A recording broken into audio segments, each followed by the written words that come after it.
he was saved. He had an unusual interest in missions, and he even enrolled in evening classes at Spurgeon's College so he could study Latin and Greek. When he was 16, he was baptized, and right after that, he began teaching his own Sunday school class, and he was really involved in door-to-door, not knocking on doors, door-to-door, and passing out tracts in the city. It was during his youth, while he was growing up, that really the world was caught up in what was happening in Africa, and especially, of course, the Christian world. But, you know, many things were happening in England at that time. Something that was kind of, you wouldn't think of as being important, but Oxford and Cambridge had done away with the religious tests that they had. You couldn't, if you were a dissenter, Baptist, if you were a dissenter, you couldn't attend any of the universities for training. So basically you were untrained.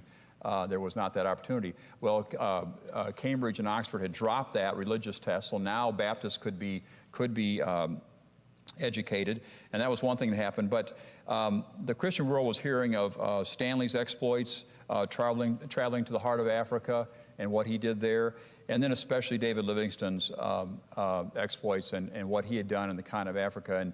And what a testimony as David Livingstone died.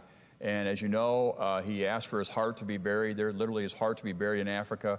But the king wanted his body buried in Westminster Abbey. And very fascinating testimony about the men that he had led to the Lord, who would carry his body over 1,000 miles. So from Zambia, 1,000 miles to the port, I think in Tanzania, to be shipped to London to be buried in Westminster Abbey.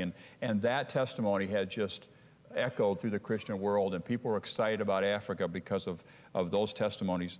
And so he enrolled in the Baptist college known as Regent's Park, and upon completion in 1875, he applied to the Baptist Missionary Society to serve in the Cameroons there in Africa. The British had opened that country, and he was excited about going there. So at 24 years old, he was appointed, and he sailed for Africa in November of 1876. It took 41 days to arrive there. And he began laboring there in the country of Cameroons. 2 years later, though, he and another man who opened that country, his name was, Alfred Saker, I think, and they learned that a very wealthy British philanthropist had donated what would be the equivalent of millions of dollars to the Missionary Society, and he expressly asked that they try to investigate or to open the country of the Congo, previously